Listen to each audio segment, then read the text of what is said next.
importante que tendría que decir es que, obviamente, yo no puedo hacer un resumen de la experiencia de, sobre todo del asiático, del oeste asiático, en media hora y mucho menos tendría, vamos, sería una arrogancia pensar que uno puede reducir lo que se podría considerar como barreras potenciales en Latinoamérica, América Latina, y decir que hay soluciones. O sea, no tengo ese, vamos, sería trivial, muy simplista y no está dentro nunca de mi ambición académica.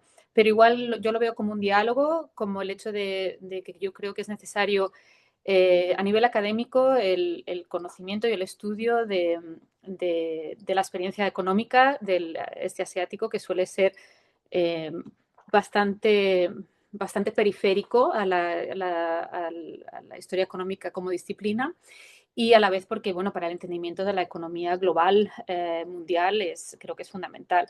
Pero como he dicho, lo veo como una apertura, un diálogo y un resumen de los hitos más importantes y de los aspectos más importantes para ponerlos como en bandeja para la discusión. Igualmente tengo que inicialmente pedir disculpas. Llevo más de 20 años sin vivir en España y la verdad es que el español lo tengo fatal. Yo creo que me arriesgo que me quiten el pasaporte en algún momento, pero claro, mucho del conocimiento lo he adquirido y trabajando en inglés y en sueco y se nota que a veces las palabras no salen. Así que pido disculpas de antemano e intentaré no poner muchos vocablos ahí horrorosos en inglés inventados al español.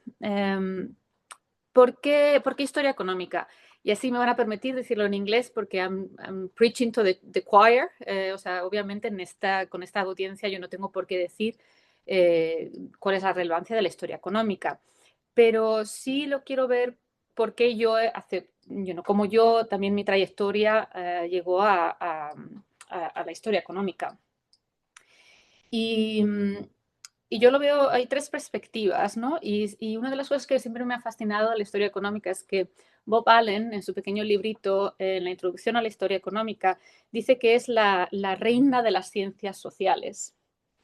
Y yo la verdad es que es muy poético, pero me parece que tiene algo de realidad ahí, hablando por supuesto de Adam Smith y la formación de la economía como una disciplina. Uno puede entender que, por supuesto, eso se ve como, bueno, pues un estudio del fin de la era malthusiana, el entendimiento de otro tipo de las fuerzas capitalistas, del venture surplus, del rol del comercio, todos estos cambios, ¿no? Y esto que se empieza a generar como disciplina, también, por supuesto, pensando en los physiocrats de Francia, pero creyendo esto, cómo se consigue el crecimiento económico, ¿verdad? ¿Cómo conseguimos romper estas barreras naturales, por así decirlo?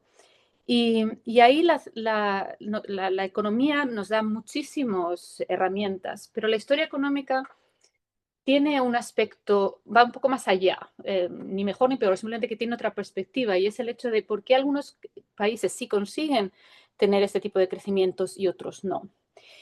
Y entonces ahí uno utiliza las herramientas que nos da la economía como, por ejemplo, hacer el estudio de una economía del pasado. Y ahí muchas de las discusiones que tenemos que tener es como las herramientas que están mucho más inducidas y generalizadas por las experiencias de las economías relativamente modernas de los últimos 250 años, nos puede ayudar, pues, no sé, a entender la economía de los 1500. Entonces, la historia económica de esta forma nos crea tenemos que pensar qué tipo de preguntas nos genera, qué tipo de fuentes tenemos y qué tipo de métodos y la metodología, ¿no? Entonces, por supuesto, va a ser muy distinto que, por ejemplo, lo que lo vemos en los últimos 20 años en la disciplina, que observamos un evento, estamos buscando un evento en el pasado que puede tener un efecto a largo plazo y que nos puede ayudar a entender el día de hoy, ¿no? Muy enfocado, pues los trabajos de Asimov, and Robinson and Johnson, pero que ha generado un tipo de trabajo cuantitativo mucho más, bueno, es una metodología mucho más cuantitativa si quieres hacer este tipo de análisis de historia económica. Es mucho sobre la identificación y los controles.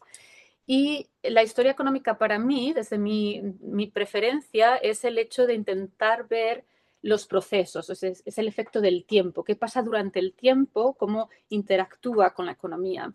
Entonces, como por ejemplo en el día de hoy uno puede tener una política económica y vemos que da distintos tipos de efectos incluso dentro de un país, ¿no? Y dices, bueno, ¿y por qué es esto? ¿No? Porque hay ciertas estructuras que son más permeables, otras que son mucho más rígidas, ¿no? Hay cambios que, o sea, hay un tipo de dependencia, hay aspectos que crean inercias, hay otros que son muy dinámicos. Y a mí eso es lo que me fascina de la historia económica, ¿no? Que hay algo ahí que necesitas mirar hacia atrás para poder ver, realmente entender lo contemporáneo. Y a mí eso es lo que es como yo llegué a la historia económica. Entonces, considerando la facultad en la que estamos, yo tengo una licenciatura en Administración y Dirección de Empresas y Economía en Madrid, en ICADE, y de aquella cuando yo salía, el mercado laboral era o me iba a The City, a Londres, en las finanzas, o trabajas en corporaciones que, por supuesto, miran al Atlántico, todas las Américas, ¿no? Y yo la verdad es que tenía, a mí me gustaba el este, China me fascinaba y, y yo no sé, quería probar algo distinto. Entonces solicité una beca del ICEX, el Instituto de Comercio Exterior Español, donde uno puede trabajar en las secciones comerciales de las embajadas. Entonces, bueno, la gané y son 200 becas al año. Yo pedí la embajada comercial, la sección comercial en Ho Chi Minh City, en Vietnam. Obviamente, la embajada está en Hanoi, que es la capital, pero el centro comercial y financiero económico está en el sur. Entonces, la embajada, la sección comercial estaba en el sur. Y de ahí estuve trabajando un año y empecé a trabajar como consultora para una compañía vietnamita que trabaja para intereses españoles, y también estuve trabajando como consultora en Laos, que está al norte de Tailandia. Y ahí me pasé unos cuantos años. Y una de las cosas que siempre me han fascinado y todavía me fascinan de Asia es que, sudeste asiático, pero el Asia en general, es que, o sea, yo como, en mi vida como española yo puedo entender porque España, Portugal, Irlanda se consideran como los pequeños milagros euroeconómicos de Europa, ¿no? Porque, por supuesto, la convergencia en estándares de vida comparados con al norte de Europa fue increíble. O sea, los 80, los 90 españoles son décadas muy transformativas, pero no se comparan en nada con lo que uno puede observar en el sudeste asiático. O sea, yo regreso cada cierto tiempo y uno puede ir o sea, todo el mundo va en bicicleta prácticamente, todos vamos en motocicleta, vamos en coche. De decir que, o sea, de ver pobreza absoluta, niños pidiendo en las carreteras, a prácticamente desaparecer. Y eso pasa en 2 décadas. O sea, es tan increíble, ¿eh? Es algo que históricamente es tan imposible de entender, porque no o sea, ha pasado en los otros países de East Asia, del este asiático, pero o sea, no hay nada comparable. Entonces, para mí eso, el querer entender eso después de 3 años allí, que era obvio, o sea, la velocidad del cambio era tan fundamental, sí, tan inconcebible, que dije, bueno, tengo que aprender más, ¿no? Mis estudios de economía y de administración no me dan para entenderlo. Entonces, yo hice un máster en estudios asiáticos. En Europa hay prácticamente muy pocos sitios donde ofrecen esa especialidad, y eso fue en Lund, en el sur de Suecia. Hice mi investigación de maestría en Tailandia sobre las minorías en el norte, y estuve también hice cursos en Kuala Lumpur y en Singapur. Y de ahí, bueno, pues mi director de la maestría de estudios me dijo, bueno, ¿no quieres hacer un doctorado? Y dije, bueno, ¿por qué no? Vamos a hacer un doctorado. Él era catedrático en Historia Económica y bueno, pues solicité y empecé a hacer mi doctorado en Historia Económica, y ahí está. Ese es el cambio, el critical juncture que te cambia la vida. Y lo bueno de Historia Económica en Suecia es que es una disciplina, así que no somos historiadores que hacemos economía ni somos economistas que hacen historia, sino que intentamos encontrar ahí ese hybrid, ¿no?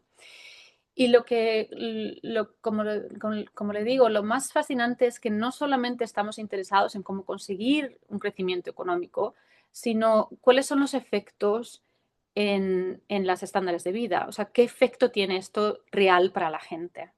Si no, no es suficiente entender qué es lo que está generando esos, ¿sabes? Cuáles son por supuesto nos interesa la tecnología, los interest rates, todas estas cosas, pero a la vez o sea, qué efecto tienen. Y eso es lo que a mí me motiva. Y eso es como podemos definir éxito económico. Entonces, como historia económica, por supuesto, todos empezamos con las las revoluciones industriales y por qué en Inglaterra, por qué no. Todo eso es muy interesante, pero cuando estamos hablando de 250 años, pues dices tú, bueno, si tu interés es algo que puede ayudarte a entender lo que está pasando en el día de hoy, las desigualdades en el día de hoy y cómo podrías aventurarte discretamente en decir cómo se podría solventar alguno de cómo la historia nos puede ayudar a entender estas barreras, pues no sé, Inglaterra de los 1800 nos queda un poquito lejos, entonces, o sea, fascinante, pero es muy complicado, eso es un poco más de un desafío de ver cómo podríamos hacer las comparaciones. Es muy importante para entender, por supuesto, cómo hacemos las teorías, eso sí, pero a nivel de esa comparación, yo creo que Asia es realmente lo más cercano y lo más no tan explorado. Entonces, el estudio podríamos centrarlo inicialmente en el 1993, cuando el Banco Mundial publica este report en el milagro económico de East Asia, del este asiático. Entonces, muy brevemente podemos intentar ver cómo se contextualiza, ¿no? Y eso se contextualiza, por supuesto, después de la Segunda Guerra Mundial, donde vemos una reconstrucción de varios países de forma progresiva. Y ahí vemos el auge, y pongo de nuevo el de Japón, porque eso es muy importante. Aunque yo doy clases sobre eso, o sea, tenemos un módulo entero sobre el East Asian Economic Miracle y lo vemos como una transformación después de la Segunda Guerra Mundial. O sea, Japón no se puede convertir en un país imperialista colonizando varios países en el asiático oriental, no invade prácticamente todos esos países y se enfrenta a los Estados Unidos, sino tiene una capacidad industrial militar muy importante. Entonces, por supuesto, uno no puede hablar que el Japón empieza de la nada, porque no tiene sentido, pero sí es un auge, un tipo de milagro japonés distinto. Esta vez vemos una industrialización mucho más diversificada. Entonces, Japón es un poquito excepcional, pero obviamente se convierte en la segunda economía más grande del mundo. Bastante rápido y muy seguido y en ciertos aspectos de tecnología supera incluso hoy a los Estados Unidos. Y aquí llegan los 80 y 90 y esto es una época muy fascinante porque, por desgracia, no tanto para América Latina, pero por aquí tenemos el tequila crisis, ¿no? Pero cuando uno ve la historiografía, uno pensaría de desarrollo, en los 60 y 70 estamos mirando América Latina. O sea, aquí estamos viendo, si yo fuera a comparar Corea del Sur y Taiwán, que son países extremadamente pobres después de la Guerra Mundial, la Segunda Guerra Mundial, han sido colonizados por los japoneses. Corea tiene una guerra civil, la separación entre el norte y el sur, la pobreza la pobreza absoluta es superior, son los países más pobres del mundo en ese momento.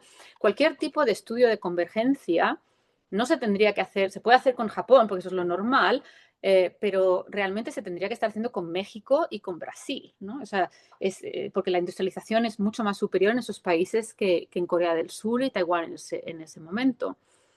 Pero claro, llegan los 80 y tienes el Tequila Crisis y es como que es el fin del milagro, o sea, de esa esperanza de convergencia y de repente miramos a Asia y dice, uy, pero ellos no están sufriendo. O sea, siguen creciendo, están creciendo a tasas del 9% de GDP al año. ¿Cómo es posible? Y ahí es cuando en el 93 es cómo es posible que estos países estén generando este tipo de crecimiento y no estén sufriendo por las crisis.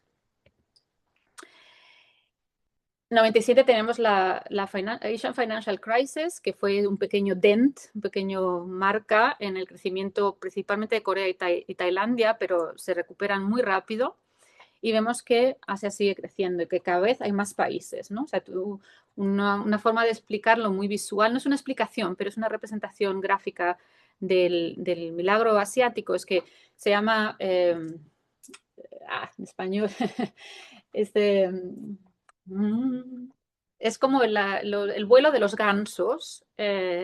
Y claro, no creo que tengan gansos, pero el resto de nosotros que tenemos muchos gansos aquí, pues tú ves el ganso principal y luego ves cómo sigue, pues es Japón, luego tienes los tigres, tienes Japón, tienes Corea, tienes Taiwán, como he dicho, Singapur, Hong Kong, y luego llegan los siguientes que son pues Tailandia, Indonesia, Malasia, de Philippines, y ahora en el último, para los 2000, pues tienes China, Vietnam, Laos y Camboya, ¿no? Entonces tienes como una formación piramidal que es como leader-follower dynamics, ¿no? Por supuesto es muy macro y eso no es del todo real, porque las dinámicas de Asia lo que hace es que en ciertos sectores el que sigue se convierte en el líder en ese sector, ¿no? Y son unas dinámicas muy complejas de sinergias y de competitividad, y cómo manejar estas dinámicas es una de las cosas que estudiamos mucho, ¿no? Entender cómo se convierten, son partes integrales del Global Value Chain, pero a la vez tienen que competir y no permitir que eso te genere incrementos en las tasas de desempleo. Por ejemplo, cómo haces que una economía, como una industria se salve, innove y que no te genere esos problemas sociales económicos. O sea que es interesantísimo ver cómo se maneja esto. Y luego incluso vemos que llega la pandemia y hacia una resiliencia increíble, ¿no? Entonces, sí, que esto no sea como lo que se estudia más, no lo entiendo, porque es realmente fascinante. Entonces, ¿cómo se entiende esto? Muy generalmente, y el estándar, porque pues, o sea, tenemos que pensar que esto es el Banco Mundial en los 90 y que esto es después del Washington Consensus. Ellos quieren decir que todo son mercados, ¿no? Son mercados de la exportación que está generando este tipo de crecimientos. Y por supuesto, es verdad que si uno mira el porcentaje de exportación al crecimiento del GDP, del PIB, perdón, es muy alto, pero la cuestión es cómo es posible que tengan esa capacidad de exportación. Porque hay que recordar que con la excepción de Japón, estos países eran muy pobres. Entonces, ¿de dónde consiguen tener este surplus? ¿De dónde sale? Entonces, tenemos que avanzar un poco más. No es suficiente decir que es solo la exportación. Entonces, muchos están mirando en el hecho de nuevo, cómo es la inversión en educación y tecnología que ha sido claves. Y ahí están, muy competitivos, respondiendo mucho a las necesidades, pero de nuevo, ¿de dónde viene el capital? Y ahí empezamos a entrar en cosas un poquito más detalladas, y lo interesante es que sí, por supuesto es industrialización, pero hay algo sobre las industrias locales, la inversión en infraestructura, que han conseguido evitar lo que llamamos el dual economy clásico de Lewis. Y con eso me refiero a que nosotros tenemos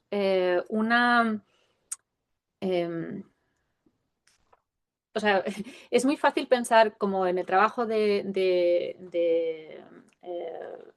Johnson en el MIT de Japón, de que es solo una cuestión de industrialización en el sentido de la industria, pero lo que hay que ver es que hay unas sinergias muy importantes con el desarrollo rural y de la agricultura, porque la mayor parte de estos países, como de nuevo, eran agrícolas.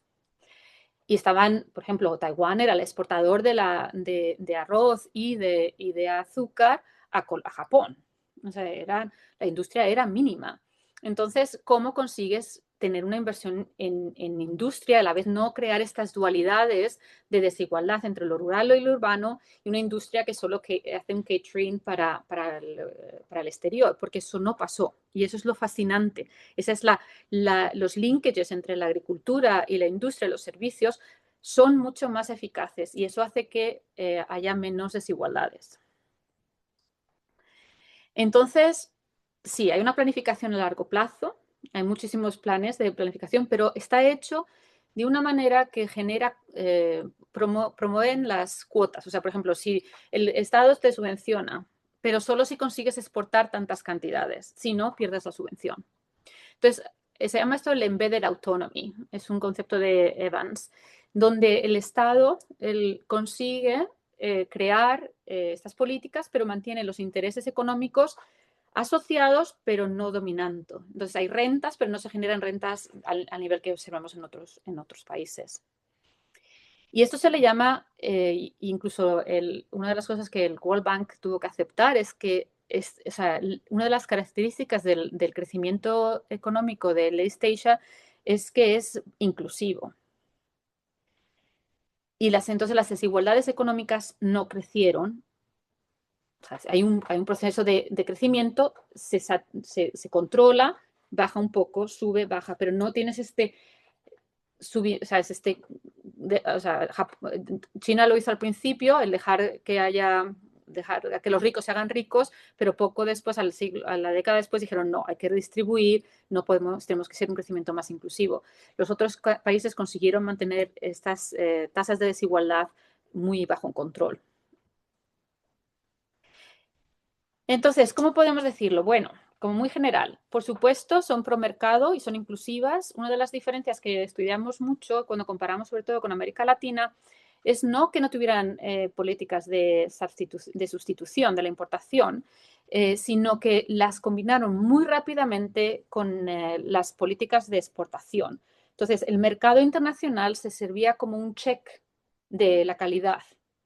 Y eso lo vemos, si lo ves en los 60, 70, 80 y comparas distintos países entre América Latina y los Tigers, vemos que ahí es una gran diferencia. Y eso permitió que países como Corea del Sur y Singapur hicieran una industrialización muy rápida y mantenida. Lo de sostenido, no estoy hablando a nivel de medio ambiente, y eso lo podemos discutir más adelante, pero estamos hablando del hecho de que se mantienen, ¿no? Que hay un crecimiento constante. No es que tengas un año muy bueno y luego decaiga, sino constante, o sea, es un crecimiento sostenido. Mientras que vemos que en Latinoamérica no está pasando.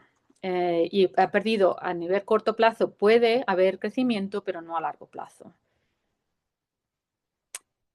Entonces, ¿qué vemos que se pueden comparar entre las dos regiones, ¿no? Bueno, cualquiera de ustedes que esté interesado en esto, pues por supuesto siempre hay que ver a nivel real, actual, qué son los desafíos y cuál relevante es entender la historia para decir, bueno, esto vemos ahí una resistencia, una permanencia, si esto no se maneja, pues no va a funcionar, ¿no? Porque esto es algo mucho más estructural que la política no está abarcando. Y otras veces uno puede decir perfectamente no, porque, o sea, realmente el entender la historia no nos ayuda a tomar una política económica mucho más acertada en el día de hoy. O sea, hay que ser muy, muy, muy cirujanos en qué es lo que estamos viendo. Pero una de las cosas que se observa mucho entre causa y efecto, así de manera muy general, es que la desigualdad económica o sea,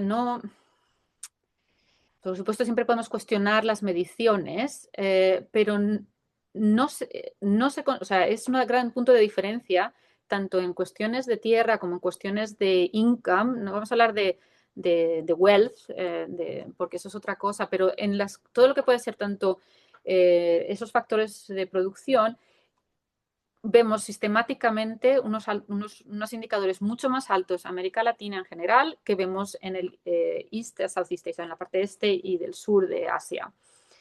Y eso es que los accesos a los recursos y a las oportunidades son, o sea, es muy difícil. O sea, eso es una cosa que encantada podemos discutir por qué va a ser distinto, pero por ejemplo, o sea, yo que hago mucho más sobre desarrollo rural, que por supuesto no es tan sexy como la industrialización más general, pero para mí es el entender cómo vamos de totalmente poblaciones muy rurales, muy basadas en la agricultura, cuando sabemos que el sector agrícola en sí no te va a dar ese tipo de retornos, pero es donde vas a tener más pobreza, como los cambios institucionales, de las reformas de la tierra, de la política de precio dual, intentar mantener que los smallholders, los pequeños, campesinos consigan elevar su income, que haya otro tipo de actividades.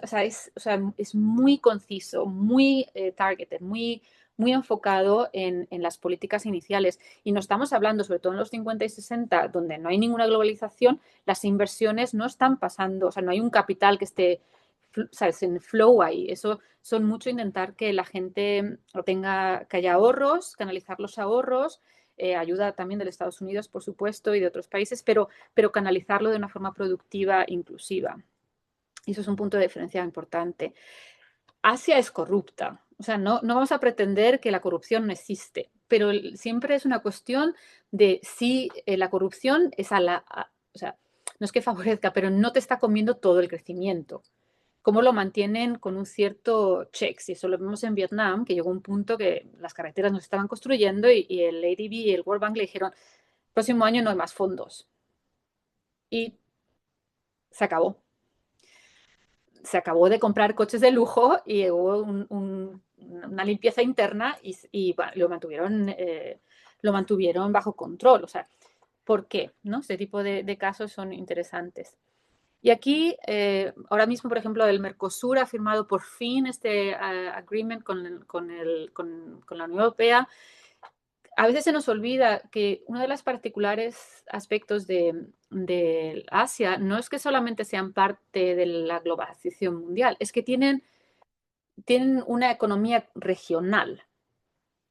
Entonces, por supuesto que están muy afectados de lo que pasa en Estados Unidos o en Europa o Australia, pero han generado una economía regional muy importante con muchas sinergias y a la vez tenemos que preguntarnos qué está pasando con el mercado doméstico. Y la población, si los incomes de la población, si los ingresos no suben, no podíamos entender las tasas de ahorros que caracterizan el desarrollo, el crecimiento de América, del este de Asia. Porque son los saving rates de esas regiones son muchísimo más altos que lo que hemos visto a nivel general en otros países. O sea, cómo la gente ahorra, por qué ahorra, la capacidad de ahorro.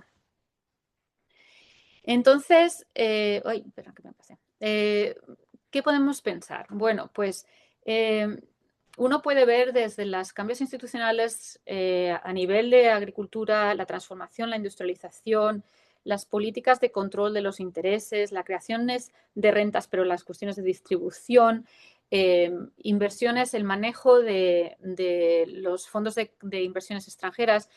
Y una de las cosas que a veces se nos olvida es que hay que ver la priorización y como historiadores económicos es muy importante que tengamos la priorización.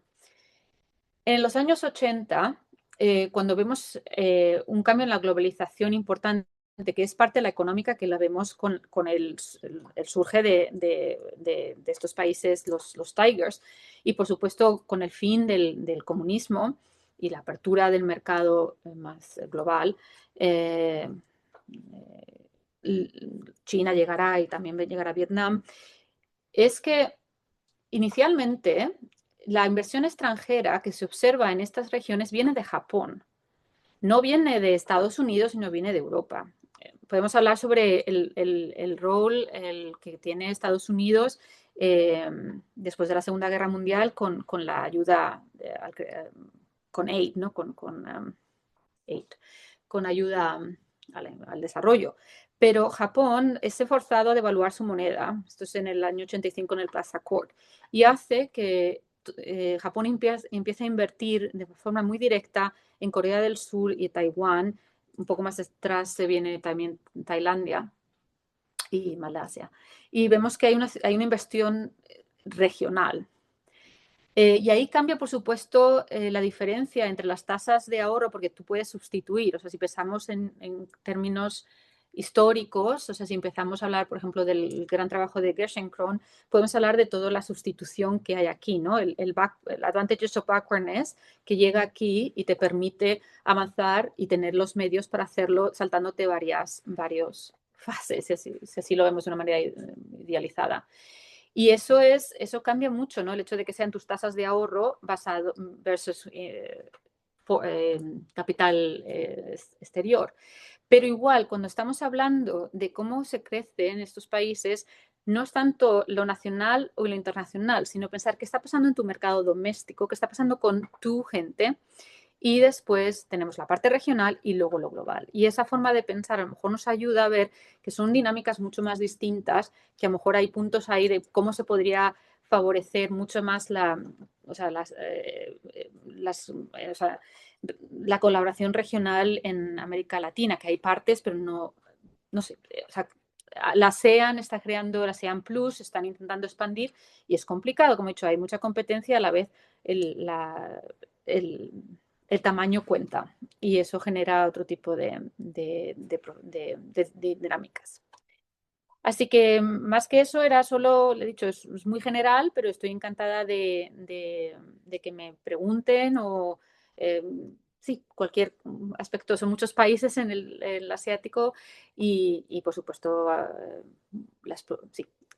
Bueno, yo lo dejo ahí y ya mejor vemos cómo les puede ser de utilidad alguna de estos puntos que he tocado en la discusión. Así que no sé si mi español, pero por lo menos la capacidad de hablar rápido no me la han quitado. Y sí, ya me avisan, ya lo dejo ahí y ya me dicen. Profesora Montserrat, muchas gracias porque creo que precisamente toca puntos que nos hacen pensar mucho en la región de América Latina.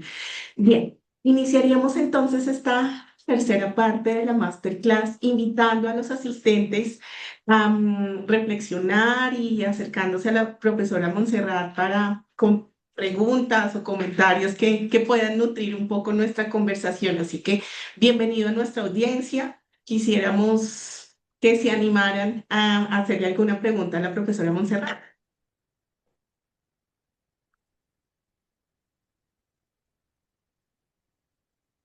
Bueno, mientras la audiencia se anima, me gustaría conversar un poco y proponer una primera y de esa manera abrir nuestro diálogo. Profesora, una de las grandes curiosidades que ¿Mm? normalmente nosotros... Ay, espérate, José David se animó. José David, muy buenos días. Por favor, cuéntanos. Eh, hola, hola. No sé si vieron que lo puse una pregunta en el chat, pero pues la puedo repetir. Eh, o sea, primero pues muy interesante, me parece un tema muy fascinante y sobre todo digamos que lo que más me llamó la atención era lo que mencionaba la profesora Montserrat acerca ¿Mm? de la diferencia en las políticas, mientras que los asiáticos parecían ir más hacia un lado pro mercado. Me pareció algo muy interesante porque quizás ellos de alguna manera desarrollaron, o sea, permitieron proteger sus industrias locales de una forma que no ¿Mm? necesariamente es la que se enseñaba en esas épocas, que era la del proteccionismo. Digamos que mi ¿Mm? pregunta, que es la que puse en el chat, era ¿Mm? acerca de cómo es que se logró ese proceso de, a su vez, dejar entrar inversión extranjera, aprender de ellos, pero a su vez dejar y germinar, digamos, las semillas para que, pues, que lleguen otras del exterior, no pisoteen las industrias locales. Porque, pues, ¿Mm? digamos, eso es algo que me parece muy curioso. Por ejemplo, ¿Mm? las grandes inversiones de Apple en China no necesariamente en China y en Asia, no necesariamente implicaron que ellos no desarrollaron sus propias industrias tecnológicas y después se volvieron ¿Mm? sus propios gigantes, hablamos de Samsung, Xiaomi y ahorita, por ejemplo, en el caso de también de los autos eléctricos que llegó ¿Mm? Tesla, pero pues ya llegaron grandes competidores que no solo reemplazaron a su competición extranjera, sino que le están ganando. Sí. Y me parece muy interesante, digamos que mi pregunta es más, ¿cómo logran este proceso? Gracias. ¿Mm? Muchas gracias. Sí, no, es una muy buena pregunta. Aquí le voy a dar más una contestación más de textbook, dado que yo no hago tanto política industrial en sí, pero una de las primeros aspectos que hay que preguntarse, o sea, como le decía, ¿no? Como historiadores económicos, es que la priorización importa. Entonces, si, por ejemplo, estamos hablando de Corea del Sur y estamos hablando de estos conglomerados como Samsung, hay que pensar que esto viene de una época anterior, ¿no? O sea, la competición global va a ser distinta porque estamos hablando de los años 70, 70-80. ¿no? Entonces, muchos de estos conglomerados se formaron un poco con reflejo también de la formación de la organización industrial de Japón, ¿no? Que trabajan con conglomerados. Taiwán no tiene esa misma forma, son tamaños, son compañías multinacionales de menor escala.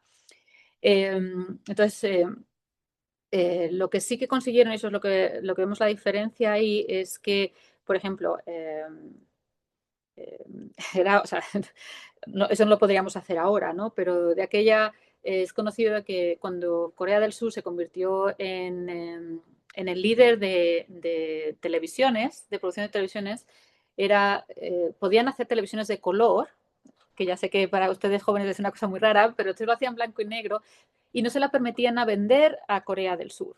O sea, la gente no podía comprar televisiones de color.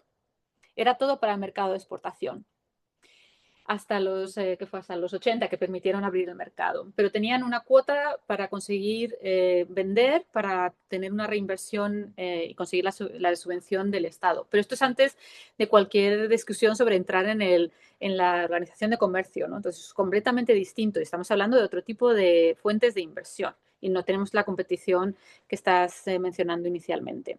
Entonces, muchas de estas compañías han crecido, sobre todo las coreanas, con ese tipo de diversificación de la inversión. Y eso, bueno, le hace un poco el hedge, pueden invertir, o sea, han hecho un poco de hedging, ¿no? De los costes. Han invertido en unos sectores mientras que están protegiendo otros y esto lo están haciendo a nivel conglomerado, de nuevo con la ayuda del Estado. Siempre con las cuotas, con el tipo de planning que el Estado quería. Luego, cuando se convirtió en una democracia, pues han cambiado la estrategia. Entonces, si estamos hablando de China, que estamos hablando muchísimo a partir de los años 2000, cuando vemos muchísimo más competición internacional y vemos en otros países como puede ser Vietnam, es que tienen joint ventures. O sea, no permiten que haya una compañía internacional que sea al 100%. Entonces, claro, ellos venden su competitive advantage, ¿no? Que es, tenemos mucha gente, nuestro labor force, nuestro mercado laboral es relativamente educado y es relativamente barato. Y hemos puesto las infraestructuras en la zona este, tenemos puertos, tenemos zonas de economic zones, de export economic zones, con una ventaja fiscal, pero tenéis que estar al 50%. No podéis llevaroslo todo.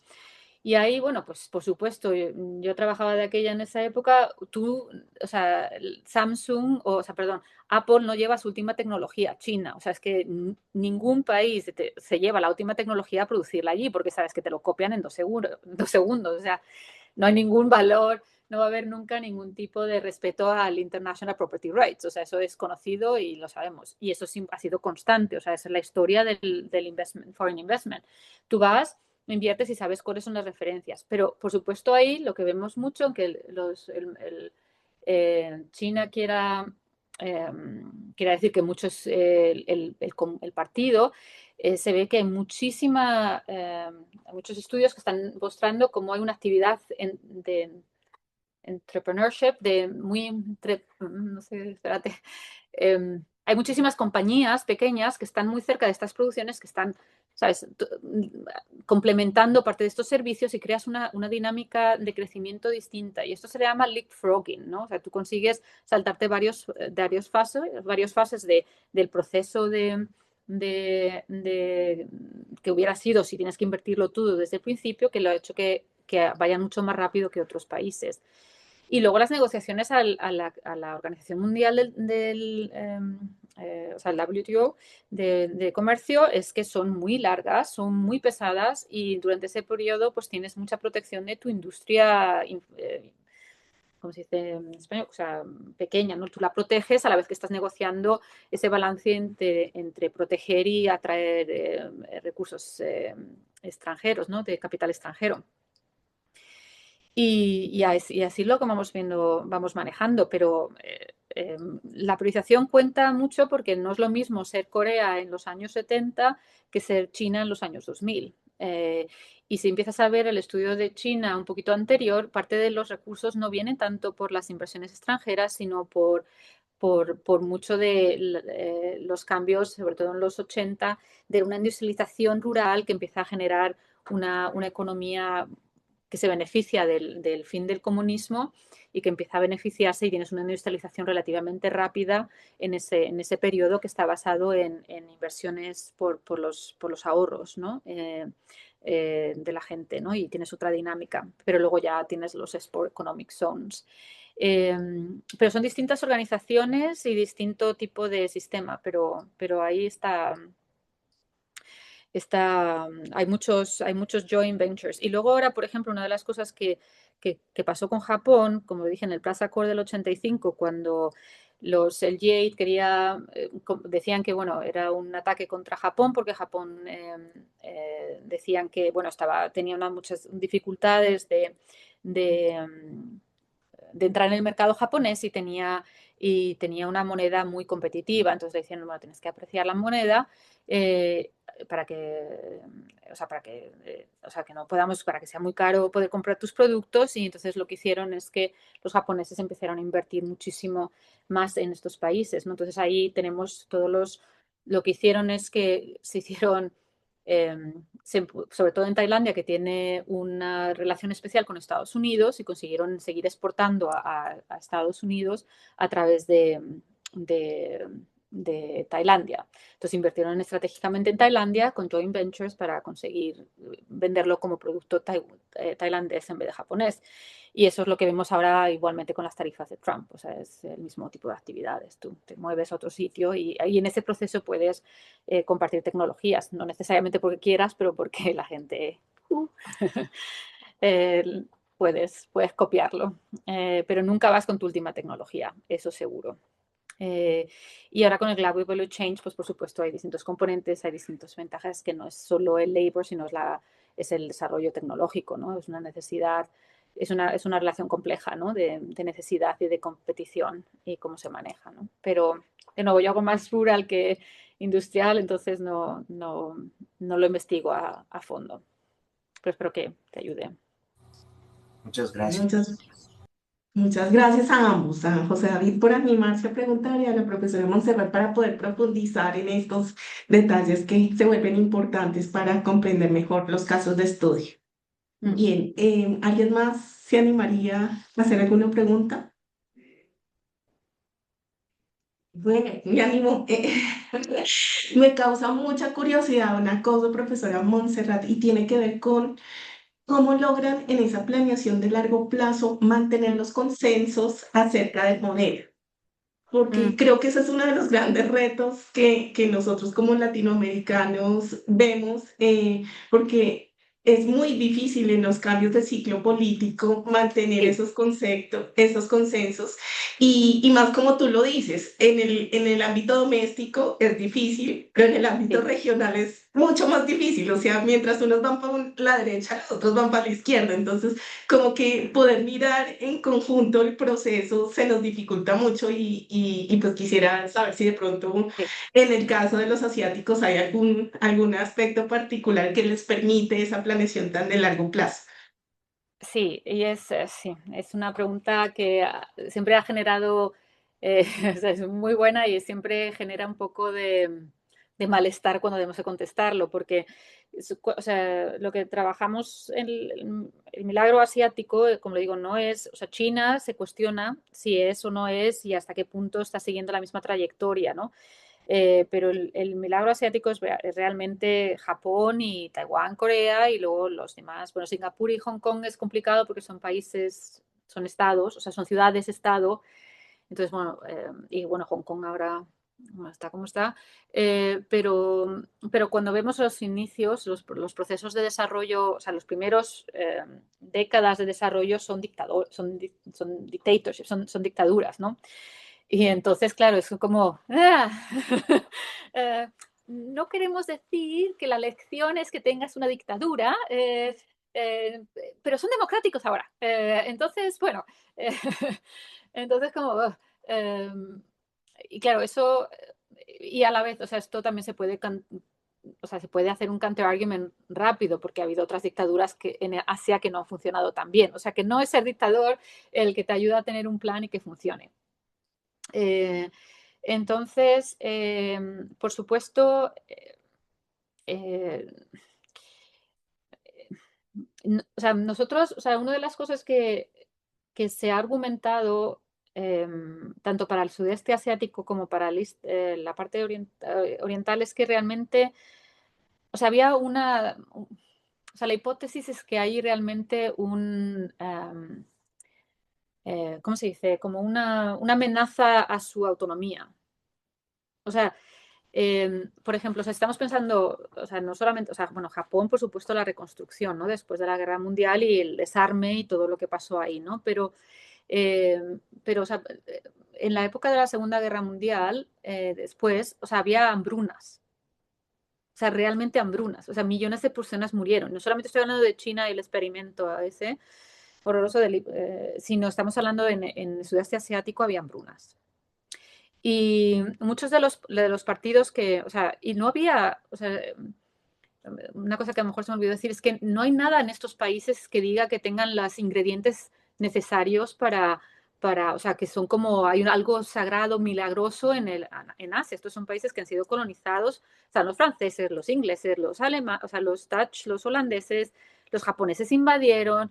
O sea, no había claramente una legitimación política clara dentro. Y muchos de los países en el sudeste asiático están muy divididos. O sea, tienen distintos idiomas dentro de los mismos países, distintas religiones, distintas culturas. Entonces, Migral argumentó que, bueno, por eso escribió la Asian Drama, ¿no? Pero que realmente había no era claro de que los partidos, o sea, que el poder político estaban legitimados. Entonces, digo, la hipótesis es que realmente esas condiciones, tanto internas y externas, generaron o sea, la necesidad primero, subsistence, o sea, asegurarse que la gente pudiera comer y que hubiera y darles, ¿no? O sea, un contrato social en el que hay que dar, o sea, porque si no podría haber guerras civiles, ¿no? Y ha habido mini guerras, o sea, Vietnam tardó muchísimo, tuviste la división en los dos países. O sea, que no es automático que políticamente los gobiernos sentaran que, ok, podemos hacer esto, ¿no? O sea, podemos hacer lo que queramos porque la gente los vamos o sea, podemos abusar y van a quedarse, porque el miedo de represalias y de conflictos, y se vio, o sea, Corea tuvo un coup d'etat y luego hubo, durante los 60, cuando no manejaron la parte de agricultura rural, hubo demostraciones, hubo conflictos y empezaron a tener esos planes de 5 y 10 años para realmente cambiar la estructura de distribución de la tierra.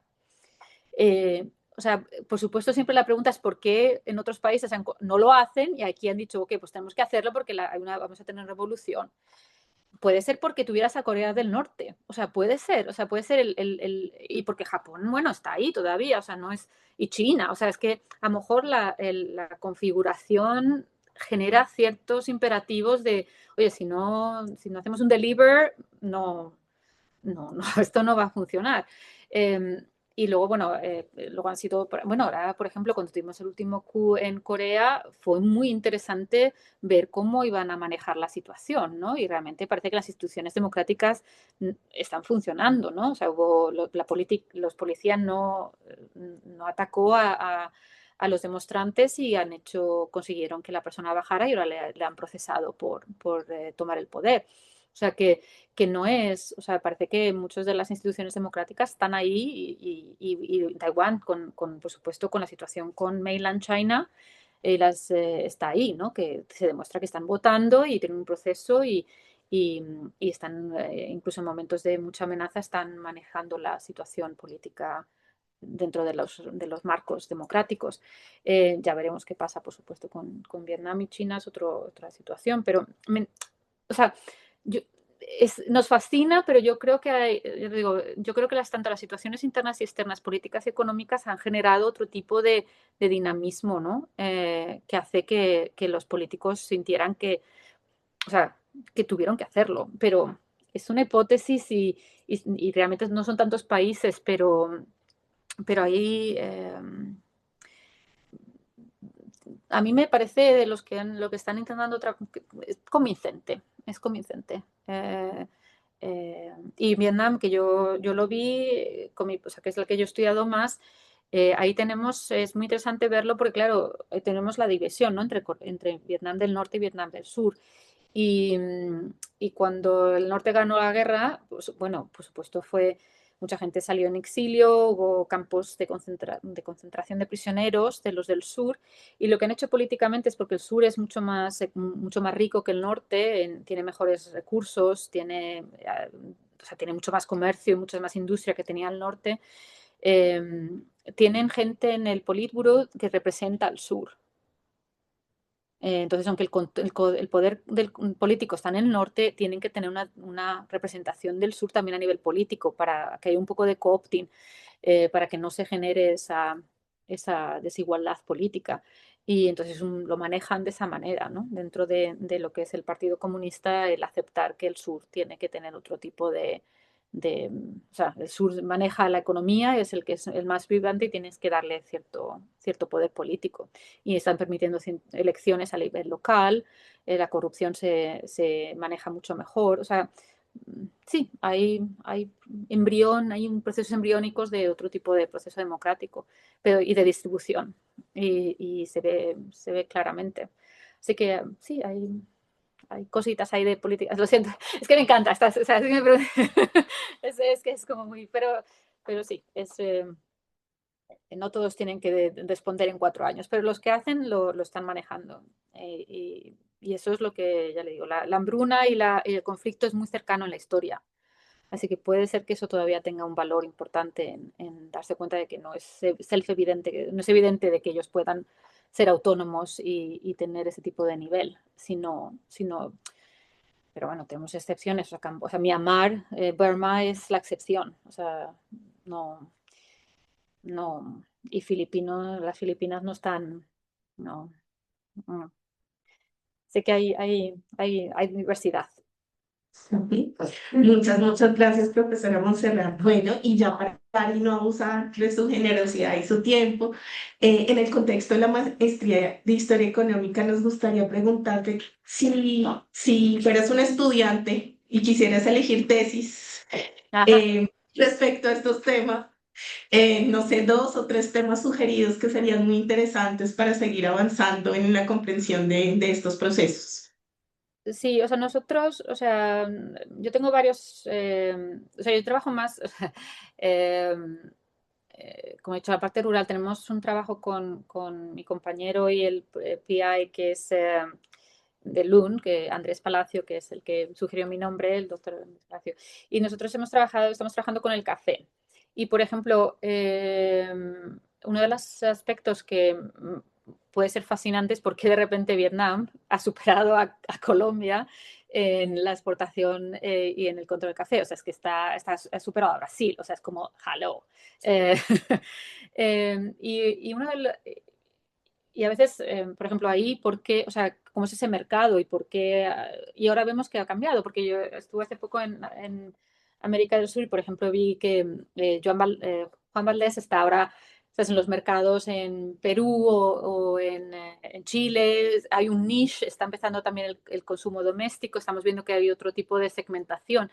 Pero esa comparación a mí me parece fascinante. Cómo puede hacer el catch-up y por qué hay un nuevo mercado ahí y cuál es la competición y tal, puede ser. Y por qué Colombia tardó en hacer eso, ¿no? Cuando podían dominar el mercado, pero vamos, o sea, lo dominaron y por qué perdieron y ahora cómo está.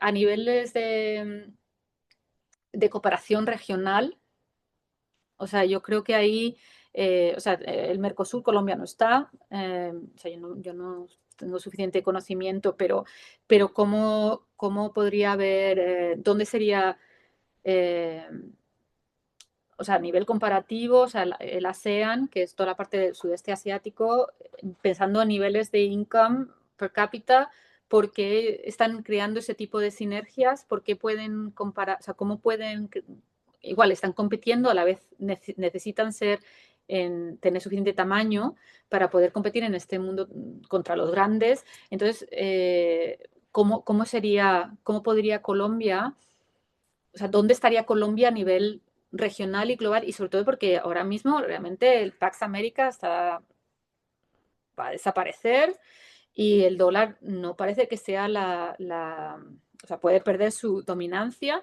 y ahora el tipo de relaciones globales, el sur puede darle la vuelta porque Europa va a estar muy necesitada del sur. Y a lo mejor aquí con Colombia, o sea, con Canadá, o sea, quitamos Estados Unidos del medio y empezamos a ver otro tipo de relaciones, a que por supuesto los BRICS son una TEN, pero bueno, Rusia y South Africa no, no. Así que podemos empezar a ver otro tipo de international relationships o international, económicas, de cooperaciones que podemos ver cómo está haciendo ellos, cómo están manejando de nuevo. China es un poco excepcional, pero China también trabaja con el ASEAN Plus. India se va a convertir en la tercera, sino la cuarta economía más grande del mundo pronto. O sea, ellos tienen también sus ventajas, hay sinergias. O sea, ¿cómo mirar el mundo que no sea, que el sur domine, el Global South sea el nuevo Global North, ¿no? Si lo podemos usar así y cambiarle la vuelta. Entonces ahí puede, mirando un caso concreto, porque es maestría, como por qué funciona allí, qué se podría hacer, cuáles son las ganancias. Y bueno, esas dos, y bueno, y a mí me gusta mucho, o sea, no me gusta, pero ¿por qué la distribución de tierra no sigue siendo, por qué la desigualdad de tierra sigue siendo algo que está ahí, mientras que los asiáticos lo han manejado? Y hay que entender cómo lo han manejado, qué tipo de compensación, cómo consiguieron, como su maravillosa pregunta, cómo manejas que esos intereses no domine la política, ¿no? Vietnam ha hecho la reforma de tierra más expansiva de la historia. 11 millones de títulos se han redistribuido, incluyendo los que perdieron en la guerra en el sur. Y ha sido un proceso largo, pero se está haciendo y eso genera otro tipo de dinámicas, de nuevo, de capacidad de oportunidades, de incrementar los ingresos de las poblaciones rurales, otro tipo de educación, o sea, inversiones más localizadas, o sea, otras dinámicas que no generan pobreza, ¿no? Y por qué por qué y no en otros y cómo podría ser, ¿no? Cómo ese tipo que puede haber similaridades y diferencias que podrían ser para seguir adelante. Pero sí, a lo mejor algunas son más de doctorales, pero bueno, hay cosas ahí que a lo mejor con un poco de suerte. Eh, eh, No, sí, muchas gracias y nos das pistas para futuros procesos de investigación.